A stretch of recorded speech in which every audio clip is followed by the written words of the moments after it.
Hey guys, how's it going? So obviously we're going to start working on this Cattleya that Orchid Whisperer, or Amy, sent to me. Believe it or not, this is a third of her original plant. And I am so incredibly thankful that she agreed to do an orchid swap with me and send me a division of her Lawless Gloriana, because this is probably one of my most favorite orchids in existence. And I've been watching her channel since before I even got started in orchids.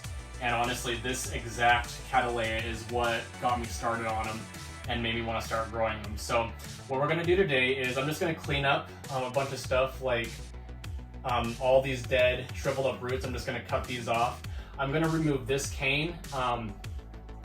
It doesn't have any roots or eyes on it, and even though it's a really good cane, it's just sitting so far down from the rest of the canes. I don't want it to sit in the media and rot. So I'm just going to remove this, remove all these dead roots, clean up these canes, get all these sheaths off. And what I'm going to try to do is fit it into this. It's an 80 ounce, or basically it's almost a 1 gallon clear. This used to be a food storage container, but I lost the lid to it I don't know how many years ago. So I'm just going to pot it in this. And for those of you freaking out saying, oh, Patrick, there's no drainage holes, there's no airflow in there, it's going to die, it's going to rot, calm down. I grow most of my orchids exclusively in live sphagnum moss or some variation of moss, because my growing environment is so incredibly dry that I can't not grow in moss. So literally everything that I grow in, whether it's a water-loving bulbophyllum or Miltoniopsis, or the dry-loving Cattleyas or Vandas that like to be bare-rooted, everything I grow is in some form of sphagnum moss. So whether it's alive, like this guy right here, or whether it's the dead stuff that you can get in little bales or little, basically, bricks, compacted bricks, I grow in sphagnum moss because I can't afford to grow anything else. But because it's a Cattleya, I am going to put a little drainage layer of leca. I have some leca here that I've had for ever. I went through a phase where I thought I could grow everything hydroponically. That obviously didn't go very well. So what I'm going to do is just put down a drainage layer of the leca, and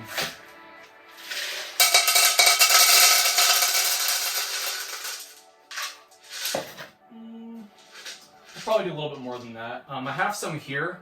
This came out of, this was a repot combination of my No ID Cattleya, and I know that doesn't have any pests or diseases or viruses or funguses or anything, so I'm just going to put this in here. Just beef up that drainage layer a little bit, and this actually has some lava rock in it, along with the moss that I obviously took out of it when I repotted it. But see the little piece of live sphagnum moss there? That'll go great. We'll put that there, and that'll grow along the side there and be all pretty and green. And I think what I'm also going to do is incorporate some live sphagnum moss with the actual dead moss that I have in here, because I have a huge bag of it that I don't know what to do with.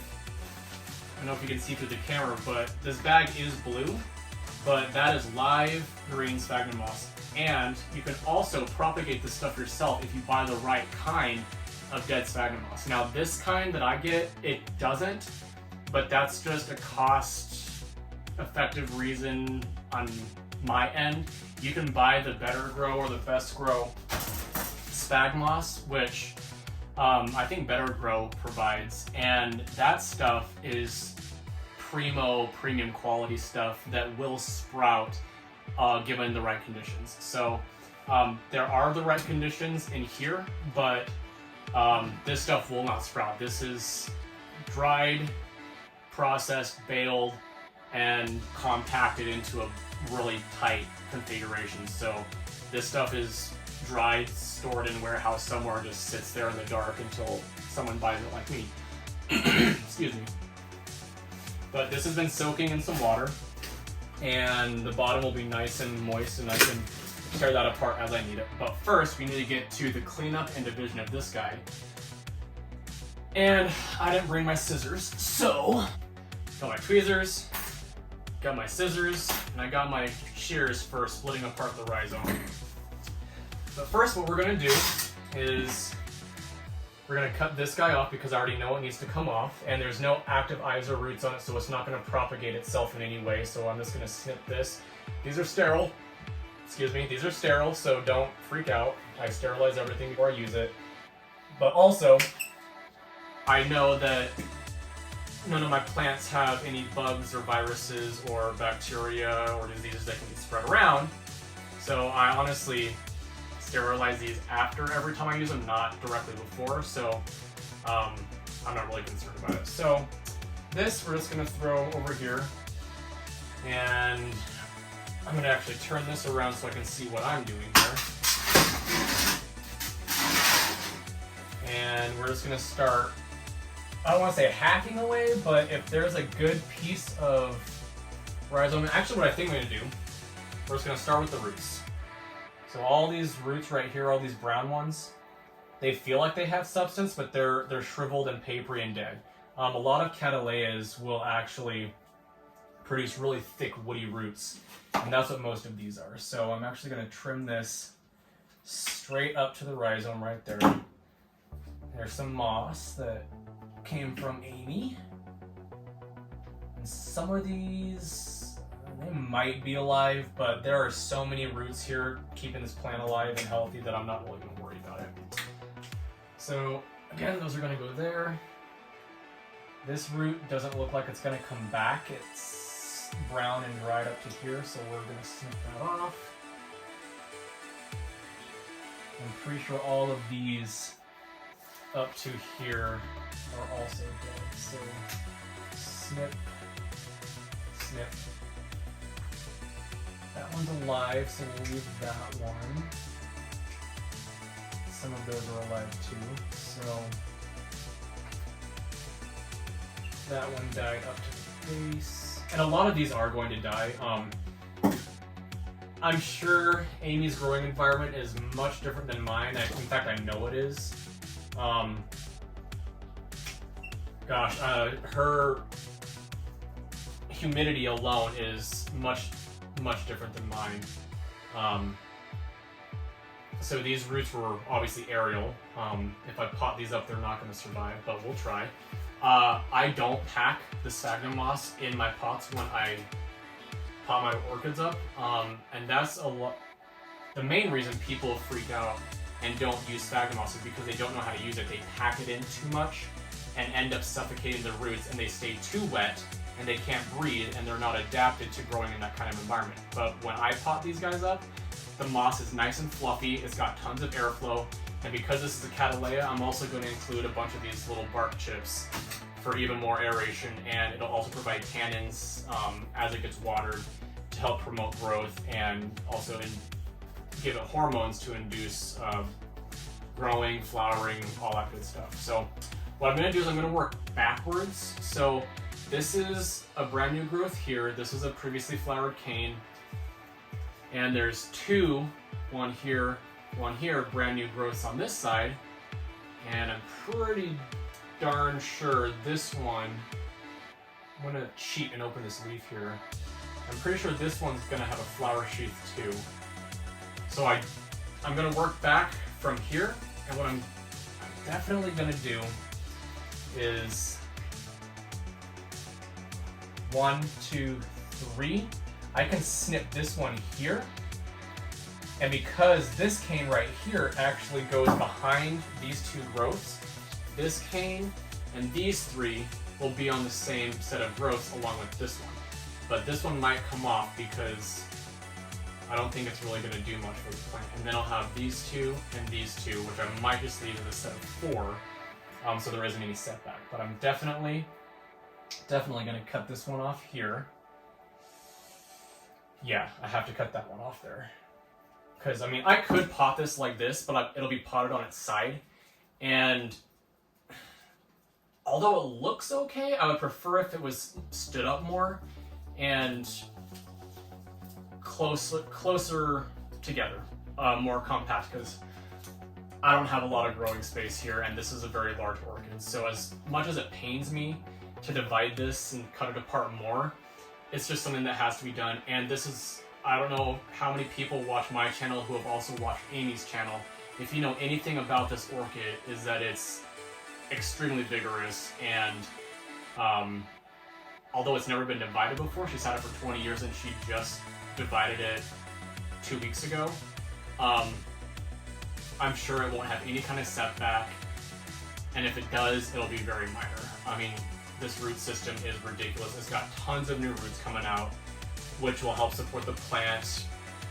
So as much as I want to keep it in one piece like this, and to keep it happy, I don't want to risk the chance that these lower parts of the rhizome will rot. And this one has a very, very, very long rhizome, and that's very concerning, Amy.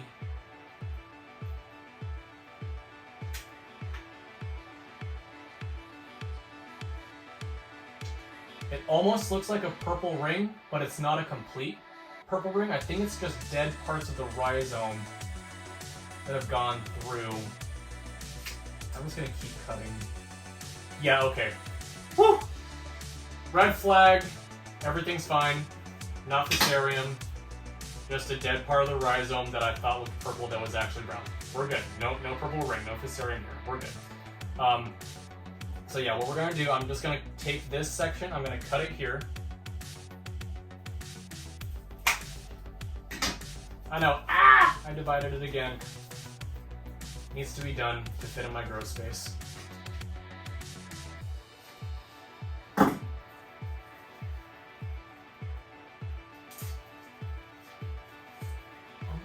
Goodness, this has a very, very expansive root system.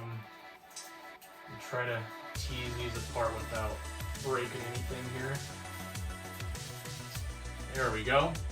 There! Now we have 2 pieces, and honestly, I think this is as far as I'm going to go. I was going to split this in half, but that would leave me with 1 mature cane on each side and 1 new growth, which I cannot afford. Well, I can, but I don't want to risk this thing not blooming this spring. And if these 2 don't bloom, this one for sure 100% will.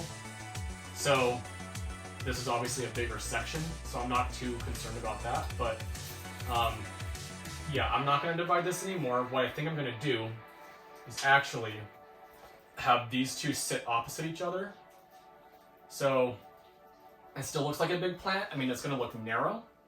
But if I do it like this, it's going to start growing in on itself, and that's basically how it was before. It was like this. And I don't want roots on top of the rhizome, because the rhizome will then have to go down lower, and if it's lower in the pot, it's going to rot. So we're going to leave that one as is, and we're going to start working on this guy.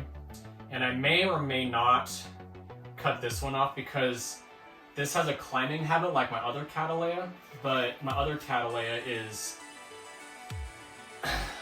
extremely vigorous. I cannot kill that Cattleya. I've grown it in every kind of medium known to man. It's been in moss, it's been on lava rock. I still have a piece on lava rock on my grow rack. I've grown it in leca, I've grown it in live sphagnum moss, I've grown it in bark, I've grown it bare rooted even, and I just soaked it every day. And it never got set back once. So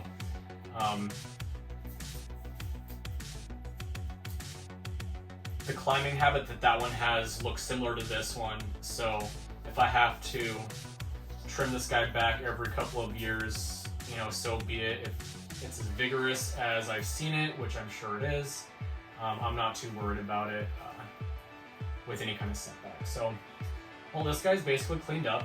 There are no more dead roots. These are all good. Still contemplating removing this lowest one just because it is so low. It does have an eye down here. It's actually got 2 eyes. Brown one here and a green one there. This can propagate itself if it needed to, but it's got no roots.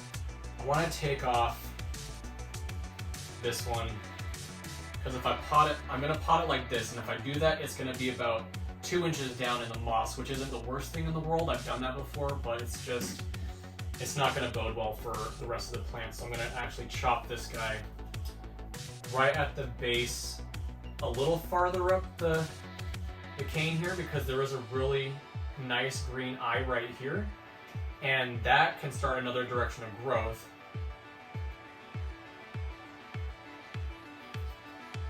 Sorry, I thought I saw something there. This new green eye, this will promote, hopefully down the road, another section of growth that'll come up this way to replace this cane anyway, so it's not going to matter. And I'm going to cut this right here. And I'll keep this, and I'll just have it, I'll probably set it on a stake, just on a really shallow bed of sphagnum moss.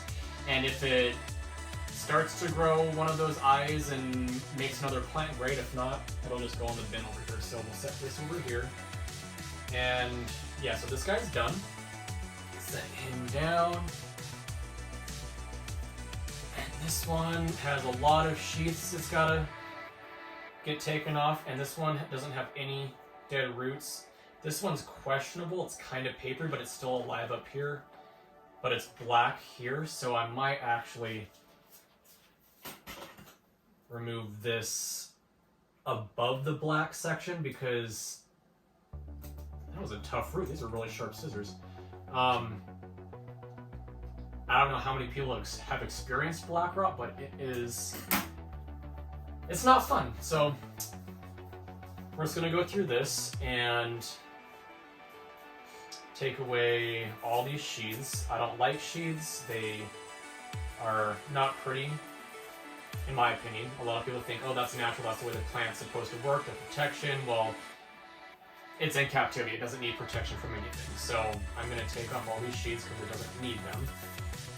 And it just makes the plant look a lot more classy, a lot more dressed up, and just prettier overall.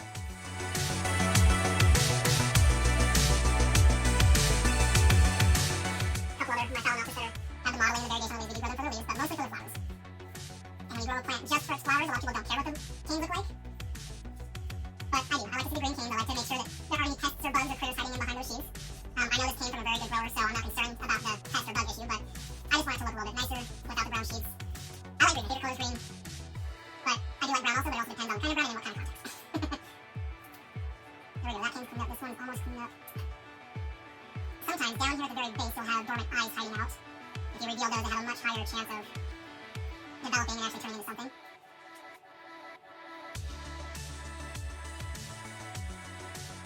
Some of these sheaths are still so new that they're not ready to peel off like that. But I'm going to do it. And I like to see under the sheaths. I'm going to be careful right here because there's all these new roots popping out. I don't want to break any root tips.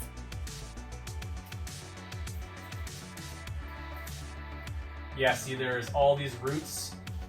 See if I can get you in here.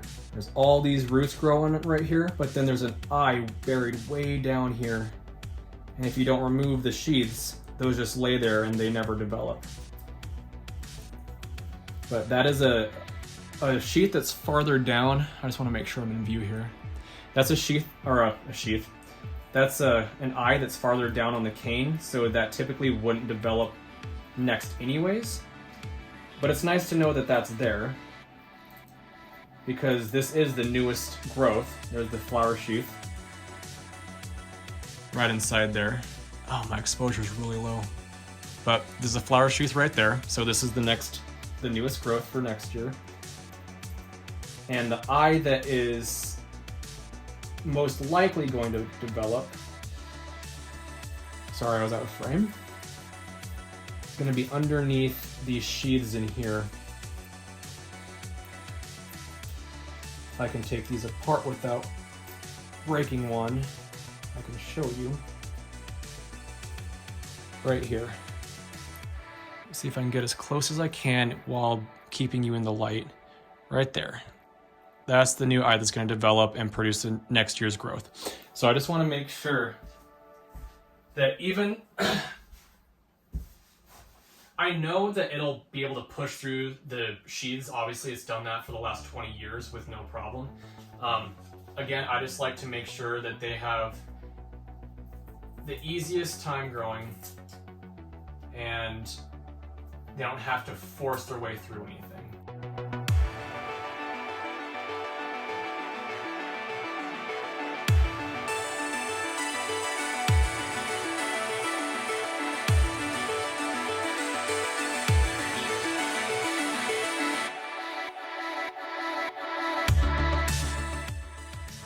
You know what? I actually lied. The new eye that's going to develop. Oh, dang. This one has 4 eyes on it. 1, 2, 3, 4. Yeah, this one has 4 eyes on it. But the one that's going to develop is actually on the inside. Right in here. I don't know if you can see that. Right in there. That's the one that's going to develop. But it's got that one. It's got an eye directly above it. I don't know if you can see this one up here, but it's got 1, 2. And on this side, 1, 2 there. So it's got 4 eyes on this cane. Now, these ones I'm going to leave on because they're still green at the base and they're still technically growing. They're not physically growing, but they're helping protect and keep the base of the developing cane soft and supple and hydrated. Got some moss down in there I don't want. Yeah, so this one has 2 flower sheets, and it's 2 new directions of growth. So 4 canes, 4 canes. All the dead roots on this one have been removed. These, honestly, these are still alive. They look like they're dead, but these were just, I'm assuming, buried in the pot. It looks like they were attached to the inside, and then we're kind of sitting like this at the bottom of the pot. So we'll leave these on because these are used to being in moss, and we're just going to see if we can get all these roots to transition. And I'm going to try, all these roots here, I'm going to try to bend these down because these have really, this is a really fine rooted Cattleya. Well, no, I shouldn't say fine, but it's a soft rooted Cattleya. It doesn't have hard roots yet. I'm going to just try to bend these down and stick those in the pot too. And I'm going to try to do the same thing with this guy. Ah! Roots for days. Up there and try to get this guy to bend down too.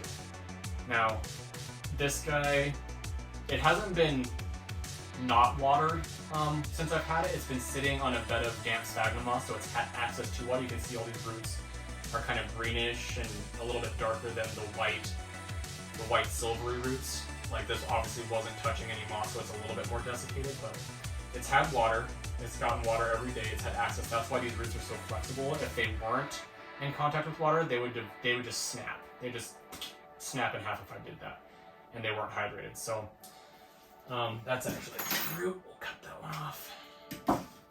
There we go. So I'm gonna try to position this with the 2 pieces together, like this.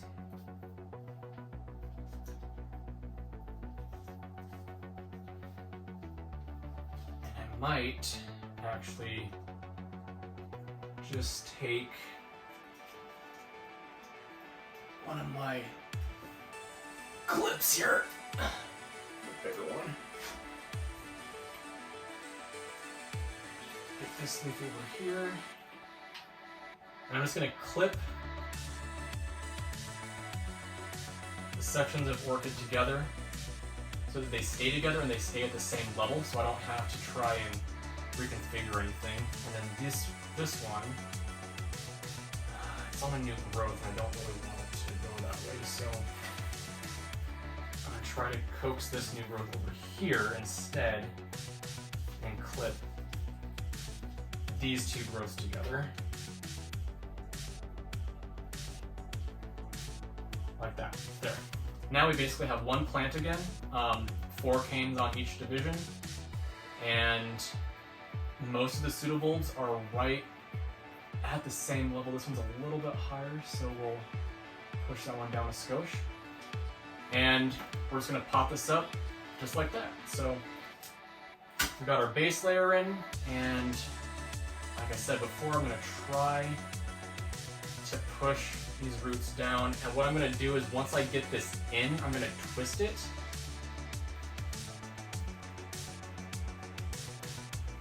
I might need a 5-gallon bucket to pop this thing. Amy, you sent me a beast.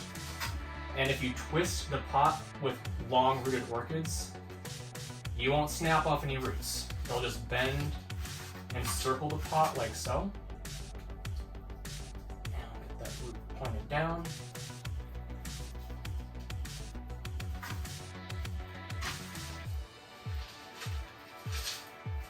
And we're just going to leave it in here just like this. Now I'm going to take all of this moss I've prepared and bark, and I'm just going to work it in little bits and pieces at a time until until it's basically all around every single root. It's going to take me a minute to do this, and I'll fast forward as I do it.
I just want to make a little side note here.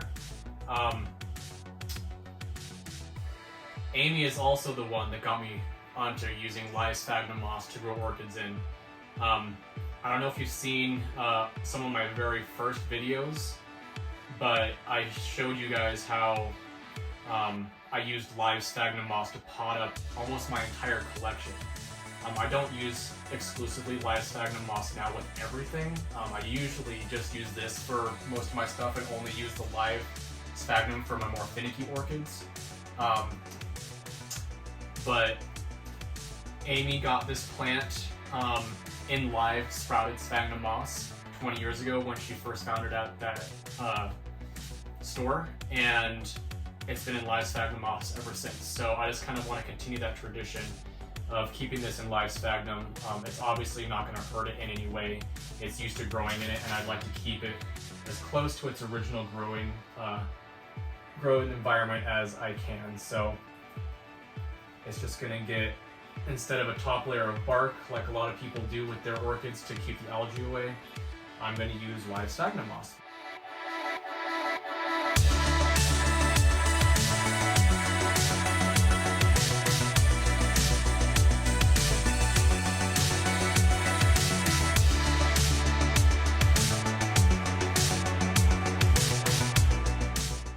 Again, I'm not packing the moss. I know it looks like I'm doing that with a stick, but I'm just pushing the live moss down the sides so it grows up the container. Because if I leave this just on top as a top layer, it'll grow out over the sides. It'll go nuts. So I'm just pushing it down as far as I can along the sides, so that it just looks really green. And having live sphagnum moss in here is also a really good way at keeping algae at bay, especially in a container like this. Excuse me, Stella's running around like she owns the place, which she does. This is her room. My orchids just live here with her. No ma'am, you may not play in that. Get out. that's garbage.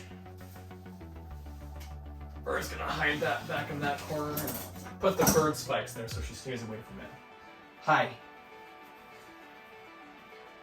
Just one second. So once I get this nice and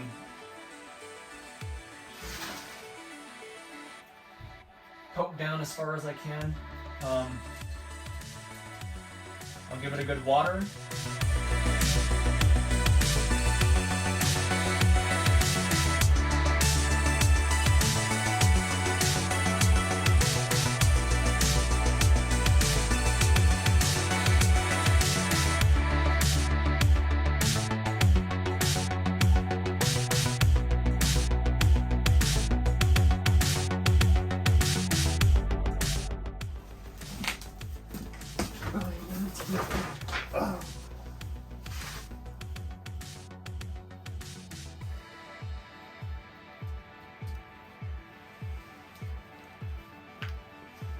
It's perfect.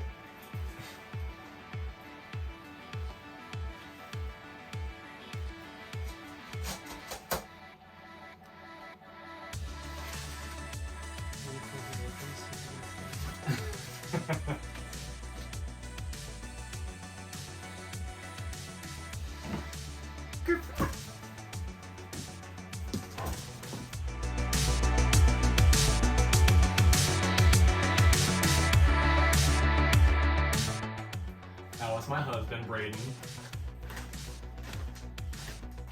He thought Stella needed to be a little in the spotlight.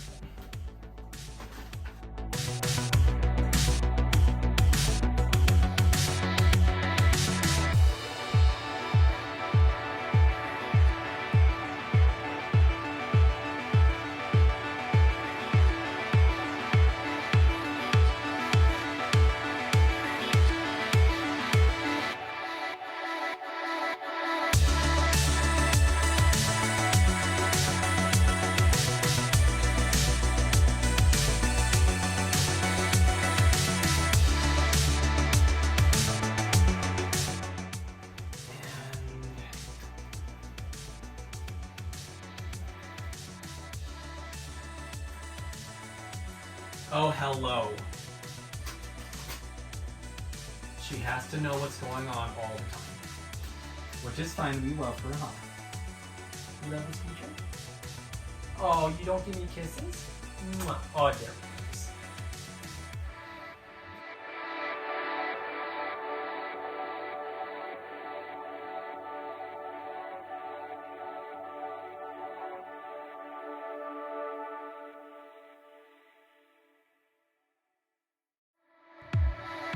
I'm just going to tuck some live moss down here in the middle where I wasn't able to get any bark or dead sphagnum moss, and it'll just grow over the roots, and the roots will keep the roots hydrated, and if it doesn't, then it'll just act as a source of hydration if it dies. So, not a big deal.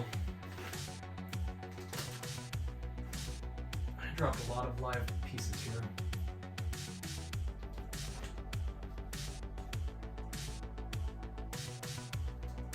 Is that good stuff?